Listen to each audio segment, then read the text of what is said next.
दादू district जो है हमारा बहुत बैकवर्ड एरिया समझा जाता है, तो मेरा ताल्लुक़ वहाँ से है। मेरी जो एजुकेशन है, स्कूलिंग है, वो दादू की ही है। और ये समझा जाता है कि दादू डिस्ट्रिक्ट में जो है वो लड़कियों को जो है बाहर निकलने ही नहीं देते। मैंने अल्हम्दुलिल्लाह से वहाँ पे अपनी पूरी स्कूलिंग जो है वो कंप्लीट की, and then we move to other cities like Hyderabad and Karachi, और बाकी मेरी एजुकेशन वहाँ से है। तो ये मेरे लिए बहुत एक बड़ा एजाज़ की बात है कि मेरे पेरेंट्स ने यहाँ इस सिटी में मुझे ऐसी एजुकेशन दी यहाँ पे दादू डिस्ट्रिक्ट में। तो I think it's very obviously मेरे पेरेंट्स ने हमेशा से मुझे लड़की नहीं बल्कि अपना बेटा समझा है, और मुझे शुरू से ऐसे ही ट्रीट किया है लाइक। और I am very thankful to them obviously, क्योंकि आज जो कुछ भी मैं हूँ अपने पेरेंट्स की वजह से हूँ, और उन्होंने मुझे इतना सपोर्ट किया। और थैंक्स टू अल्लाह कि उन्होंने मुझे ऐसे मौके दिए, चांसेस दिए, और मैंने अपने आप को प्रूफ भी किया कि मैं उनकी बेटी नहीं बेटा हूँ। अच्छा, शुरू से ये था कि मुझे मेडिकल में जाने का बहुत शौक था, टू बी वेरी ऑनेस्ट। तो क्रेज़ था एक लाइक बचपन से, लेकिन कहीं ना कहीं like when I was in 10th standard, जब मैं मैट्रिक में थी, तो हमारे सिटी में एक फेयर लगा था, बुक फेयर लगा था। तो I was searching the books, और जो मैंने वो बुक्स लिए वो सारे थे पाकिस्तान हिस्ट्री के। सही। तो मेरे जहन में कहीं ना कहीं लाइक था कि मुझे CSS करना है। वो क्लिक थी एक कि मुझे ये चीज़ ज़रूर करनी है।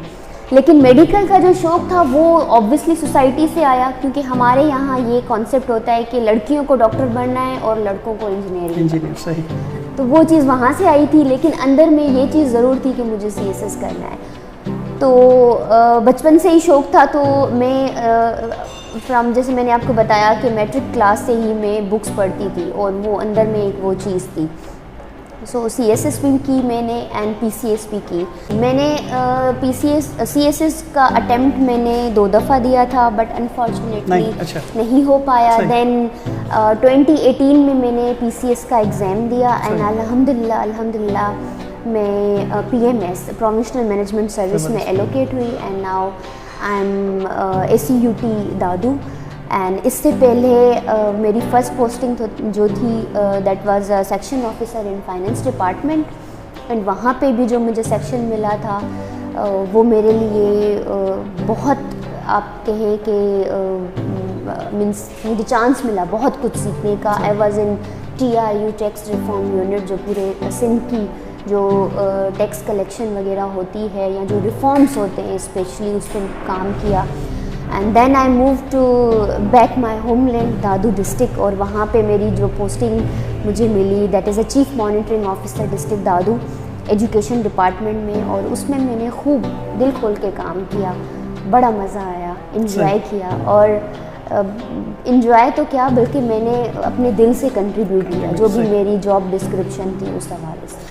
अच्छा, इसके खुशी तो नो डाउट बहुत होती है, लेकिन अपने होम टाउन में जॉब करने का जितना मज़ा है उसके चैलेंजेस भी बहुत ज़्यादा हैं। लोगों की तो obviously specially when you are a girl, and आप एक ऐसे एरिया से ताल्लुक़ रखते हैं जहाँ पर लड़कियों को बाहर ही नहीं निकाला जाता। अब तो नो डाउट कुछ चेंजेस आई हैं बिल्कुल, लेकिन जब हम छोटे थे, तो मैं तब की बात कर रही हूँ, तो मज़ा तो अपनी जगह पे है नो डाउट, लेकिन चैलेंजेस आपको बहुत ज़्यादा होते हैं सही उसमें, क्योंकि आपको ऑब्वियसली अपने साथ अपनी फैमिली को लेके भी चलना होता है।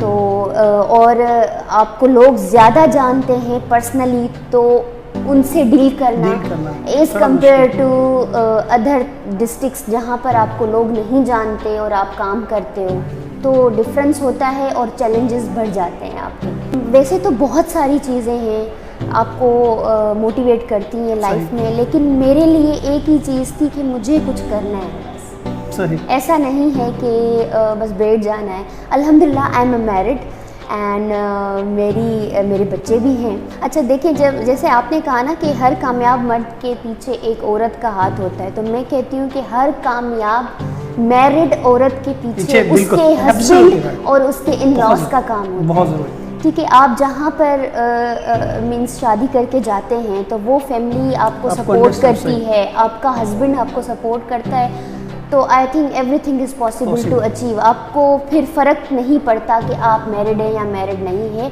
वो एक अलग बात है कि आपके कंधों पे रिस्पॉन्सिबिलिटी डबल हो जाती है, बिल्कुल ऐसे। लेकिन सपोर्ट अगर होती है तो फिर कोई भी चीज़ अचीव करना मुश्किल नहीं होती। एंड अल्हम्दुलिल्लाह मुझे जैसे पेरेंट्स ने सपोर्ट किया था, मुझे ऐसे ही अपने हस्बैंड ने सपोर्ट किया, अपनी इन लॉज ने, मेरे जो फादर इन लॉ है वो, मेरी जो मदर इन लॉ है, वो सब ने मुझे बहुत सपोर्ट किया। ऑब्वियसली तभी मैं इस मकाम पर। अच्छा, मैं यहाँ पे जैसे आपने क्वेश्चन किया गवर्नमेंट स्कूल्स के बारे में, तो मैं यहाँ पे ये चीज़ ज़रूर कोट करना चाहूँगी कि नो डाउट चैलेंजेस बहुत ज़्यादा हैं। हमें चैलेंजेस हमें बेसिक फैसिलिटीज़ से लेकर और सारी दुनिया में जो अभी सिलेबस चल रहा है या जो अभी करिकुलम चल रहा है या जो लेवल चल रही है एजुकेशन की, वहाँ तक चैलेंजेस हैं। ये नहीं है कि हमारे पास जो एजुकेशन दी जा रही है उसमें और बाहर की एजुकेशन में डिफरेंस है, बल्कि हमारे यहाँ जो बेसिक फैसिलिटीज़ हमारे बच्चों को मिल रही है, जो बेसिक चीज़ें हैं,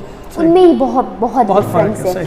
लेकिन नो डाउट चैलेंजेस बहुत ज़्यादा हैं, लेकिन इन सब पे तो डिस्कस बहुत होता है। लेकिन मैं अभी यहाँ पर जो चीज़ें कोट करना चाहूँगी वो ये कोट करना चाहूँगी कि मैंने ना सिर्फ चैलेंजेस बहुत देखे एजुकेशन में, बल्कि मैंने ऐसे लोगों को भी देखा जो अब TPR जिसको हम कहते हैं ट्रेनिंग फील्ड में, दैट टेक पर्सनल रिस्पॉन्सिबिलिटी, वो चीज़ें लेकर, और यहाँ पे कुछ टीचर्स, कुछ हेड मिस्ट्रेसेस, कुछ प्रिंसिपल्स, कुछ बच्चे ऐसे भी हैं जो ऐसे इलाकों में, जैसे मैं आपको बताऊं कि अल्हम्दुलिल्लाह मैंने दादू डिस्ट्रिक्ट में, जैसे मेरी पोस्टिंग थी, तो मैंने यहाँ जहाँ से स्टार्ट होता है दादू, अगर आप हैदराबाद से आएंगे फ्राम खुदाबाद ले लें या उसके आसपास एरिया, वहाँ से लेकर मैंने जहाँ पर बलूचिस्तान लगता है वहाँ तक ट्रैवल किया और सारे स्कूल्स विज़िट किए। तो यहाँ पे कुछ स्कूल्स ऐसे भी हैं जहाँ पर अपनी आप मदद, जैसे मैं आपको एक छोटा सा एग्जांपल दूँ, यहाँ पर कोरोना की वजह से, ये जो हमारी पैंडेमिक अभी चल रहा है उसकी वजह से हम SOPs पे बहुत फोकस थे कि स्कूल्स में भी SOPs को फॉलो किया जाए। तो मैं एक छोटे से एग्जांपल पे बस आपको बता दूँगी कि जिसको जो करना होता है ना वो वहाँ पे करता है। यहाँ पर एक बहुत बैकवर्ड एरिया है, वहाँ पे मैं एक स्कूल में गई। उस स्कूल में जो उसका प्लेग्राउंड था मिट्टी का बना हुआ था, ठीक है, वहाँ पर एक बकेट थी स्टील की, वो इतनी साफ़ बकेट थी, उसमें पानी भरा हुआ था हैंड वॉश करने के लिए, और उसके साथ ही साबुन पड़ा हुआ था। तो मैं इस चीज़ को देख के मैं इतना इंस्पायर हुई, और ये चीज़ जो है मीन्स सबके लिए इंस्पायरिंग होनी चाहिए। इंस्पायरिंग इस हवाले से कि आपके पास जो कुछ है आप उसमें सब कुछ कर सकते हैं।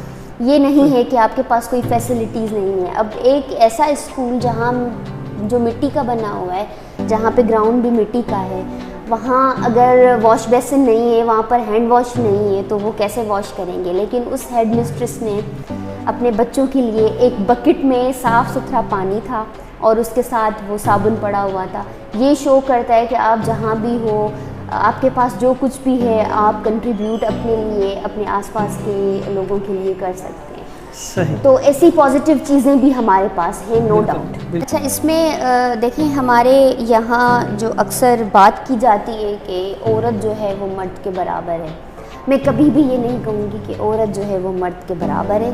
इसका रीज़न बहुत बड़ा है। If you are means talking about कि जो हमारे अल्लाह ने हमें पैदा किया अशरफुल मखलूक़ात बना के, तो उस हवाले से तो अल्लाह के सामने औरत मर्द दोनों बराबर है। सही। मैं उस पर बात नहीं करूँगी, बट आई एम टॉकिंग, क्योंकि हमें यहाँ भेजा गया है ज़िंदगी गुजारने के लिए, तो उस ज़िंदगी गुजारने के लिए मैं ये कहूँगी कि नो डाउट बराबर इसलिए नहीं है औरत एंड मर्द, दोनों के चैलेंजेस डिफरेंट हैं, बिल्कुल दोनों की रिस्पॉन्सिबिलिटीज़ डिफरेंट हैं, दोनों को चलना है लेकिन अलग अलग हिसाब से। तो इसलिए आप मेरा मैसेज ये है कि आप जहाँ भी हो, जिस फील्ड में भी हो, तो उसमें आप अपनी रिस्पॉन्सिबिलिटी को जाने, अपनी लिमिटेशंस को जाने और फिर चलें। और आपने जो पेरेंट्स की बात की, आई एम रियली टू से, मैं खुद एक माँ हूँ, लेकिन मैं सब मदर्स को ये मैसेज देना चाहूँगी कि आप एक छोटा सा एग्जांपल है, वो ये है कि जब घर में गोश्त बनता है तो अपनी माँ जो होती है ना, वो कहती है कि मैं अपने बेटे के लिए ये बूटी रखूँ। सही। तो ये डिफरेंस वहाँ से क्रिएट होता है। ठीक है, तो मेरी ये रिक्वेस्ट है कि आप काइंडली अपनी बच्चियों को घर से अपनी बच्चियों को, अपने जो आपके बच्चे हैं, लाइक बेटा है या बेटी है, उसमें इस हिसाब से फ़र्क ना रखें जो, क्योंकि ये फ़र्क तो अल्लाह ने ही नहीं रखा, लेकिन no doubt in terms of responsibilities, in terms of limitations, in terms of living a life, there is a difference between female and male. तो वो चीज़ आप ज़रूर अपने बच्चों को सिखाएं, लेकिन बेसिक चीज़ों पे आप ज़रूर ये कहें कि अगर एक लड़के का हक है कामयाब होने का, तो एक औरत का भी हक है। अब इसमें ये नहीं कि एक औरत जो है वो अगर जॉब करती है तो वो कामयाब है, ये नहीं है। नो डाउट एक औरत जो अपने घर को कामयाब अच्छे तरीके से अपने बच्चों को अच्छे तरीके से रखती है और वो पढ़ी लिखी है और अब तरबियत उसकी जो है वो बहुत अच्छी है देने की अपने बच्चों को, तो वो भी एक कामयाब औरत है। तो वही मैं कह रही हूँ कि आप जिस जगह पे भी हो, जहाँ भी हो, being a female, being a girl, आप अपनी रिस्पॉन्सिबिलिटी जो है वो निभाएं, अपनी रेस्पेक्ट को जानें और अपनी लिमिटेशंस को जानें। आपके लिए कुछ भी मुश्किल नहीं, आप सब कुछ कर सकते हैं।